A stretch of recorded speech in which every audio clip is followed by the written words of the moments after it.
Yes, I paid him $25,000 for a 6-hour strategy session. 3 hours into the call, he killed every single one of my ideas. I am talking about like demolish them. So there I was like halfway through the call and he's like, okay, it's time for us to take a 10-minute break. And then I was like, okay, great. Thank you so much. I stopped my camera on Zoom. I walked into the bathroom and he started dry heaving. Like he squashed all of my ideas. And y'all, I had a lot of ideas. Now looking back at this, it was the best experience because it was the best advice, even if it was painful to hear in the moment. I walked around in the studio and I was picking up coffee coasters and I threw them away in the trash when I heard him say something that changed my entire life. Jump and the net will appear. Jump and the net will appear. And I stopped cleaning and I stood frozen and I realized I had never heard anything more audacious in my life, like ever. But it ricocheted through me like a lightning bolt and I borrowed his words like it was pure salvation. The man who was speaking was a famous photographer and he was hosting a private high-ticket experience for photographers. And at the time, I had this dream of being a photographer, but I didn't own any camera lenses or memory cards. I only had desire. And I wanted to travel the world and I wanted to make a living with the camera. I could not afford his workshop, but I offered to help him as an assistant to help clean, pick up food, and create content for him. So I worked for free, but I was able to listen to his presentations while I was cleaning. When he said, jump and the net will appear, I knew my life changed in that moment because up until that point, I lived in fear, like undistilled 100-proof fear. Like I would take a shot every morning and be like, all right, your girl's wired with some fear. I wanted to be a photographer, but what if it didn't work out? What if I wasn't good? What if nobody hired me? What would people say? What if I fail?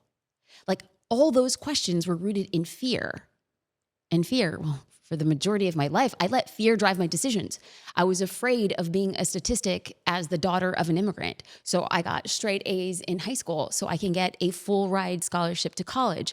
And then I was afraid I wouldn't have the same options as other kids who came from educated families who had resources and opportunities that I didn't have. So I got straight A's in college so I can go to law school. I wasn't even sure I wanted to be a lawyer, but I was afraid of being poor and struggling. So I told myself that the safe and predictable path of being a lawyer was what I should pursue. And while I was in law school, my mom had a relapse of brain cancer, and I was afraid she was going to die. And then that made me afraid that I was going to die a lawyer, which was the last thing I wanted. So I dropped out of law school. And then I was afraid of being stuck. I didn't have a job, I wasn't in school, and I didn't have direction.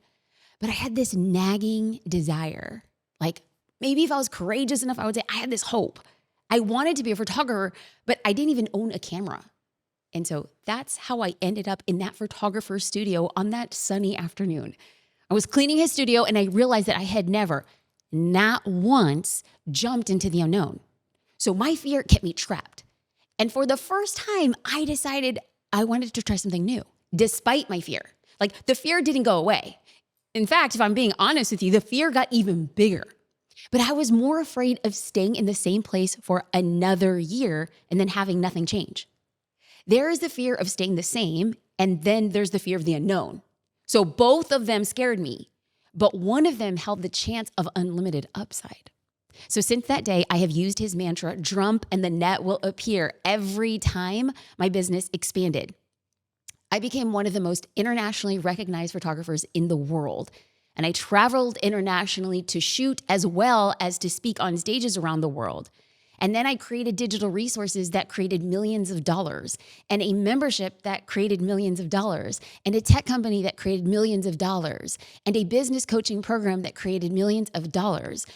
And all of that happened because one day I decided to just jump. I decided I didn't want to choose fear anymore. Now, it doesn't mean that when you decide to jump, things will get easy. No way. I can promise you it will be the opposite. It will be harder than anything else you've ever done before.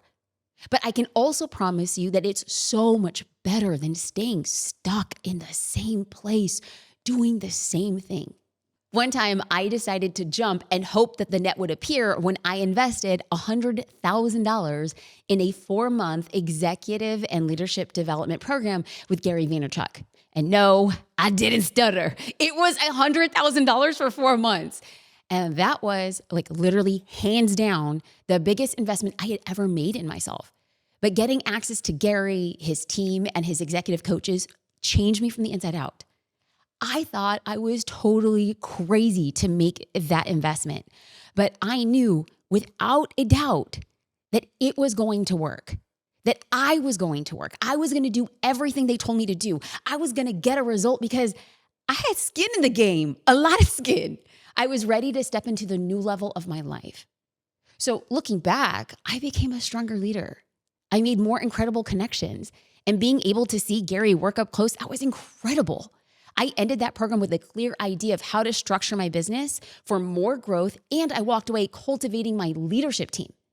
Now, let's talk about another situation where I decided to jump and it didn't turn out the way that I had hoped or expected. Okay, so then on the other hand, one time I decided to jump into hiring a famous consultant. Now, he was known for his amazing ideas.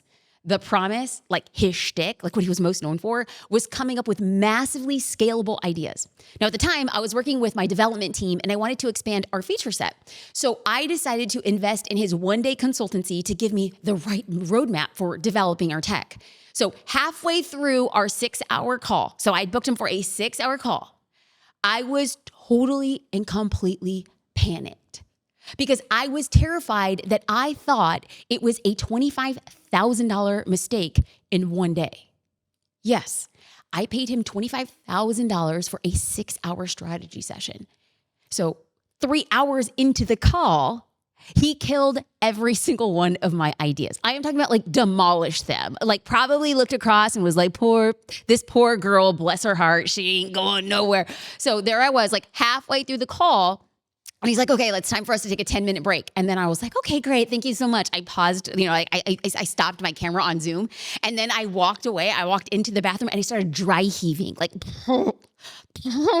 not only did he squash all of my ideas, and y'all, I had a lot of ideas.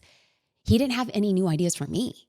So there I was. I'd convinced my team to invest in him because I promised, we'd easily make this money back by developing just one of his approved ideas. Like, obviously, like I was certain this investment was a sure bet. No biggie. Of course, we got this. And let's just go back to seeing me dry heave into my bathroom sink.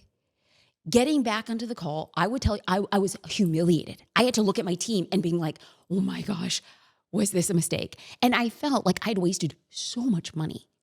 At the end of the call, my COO and I chatted, and she said what I thought. Well, that was an epic waste of money. And at that moment, I wanted to say, yeah, it was. I agree. And here's where I swear to you, me saying yeah or right or I agree, that didn't feel right. The minute I heard her say, hey, that was a waste of money, I immediately disagreed. Like I felt it in my bones, but like, was I tripping? Like what she said I thought was true, but it didn't feel right. So how could I agree that a few hours earlier, but then now I think she was wrong? And then the next day it hit me. We did not waste $25,000. We saved hundreds of thousands of dollars. No, that's not girl math, okay? Let me explain. If he approved of those ideas or gave me one of his new ideas, we would have spent hundreds of thousands of dollars paying our developers to build something that actually would not have had a positive impact in the business. I wasn't just paying him to tell me how to grow, but here's the crazy part. I was paying him to tell me where to redirect our efforts. Now, looking back at this, it was the best experience because it was the best advice, even if it was painful to hear in the moment. And because we didn't build those features, we set our sights on improving our offer, which helped us make more money without spending money on more development. So in both of these examples, with Gary and with this very fancy consultant, I jumped and then the net appeared, even in ways that I didn't quite expect. So in both of those examples, and then I could tell you countless of others, what I didn't want was to sit in fear. If I stayed in the same place, I could literally predict where I would be 1 year later, doing the same thing, feeling the same way, living that same stuck life. So the truth that I know now is that the fear never goes away. The fear is part of our life. But instead of choosing fear and staying the same, I choose the fear of the unknown because it has never, and I mean never, ever, let me down. The net always appears. Always. So now my question for you is, are you willing to jump? That's the question. I want to say thank you for watching and listening to the Jasmine Star Show and having the courage to jump and trust that the net will always appear.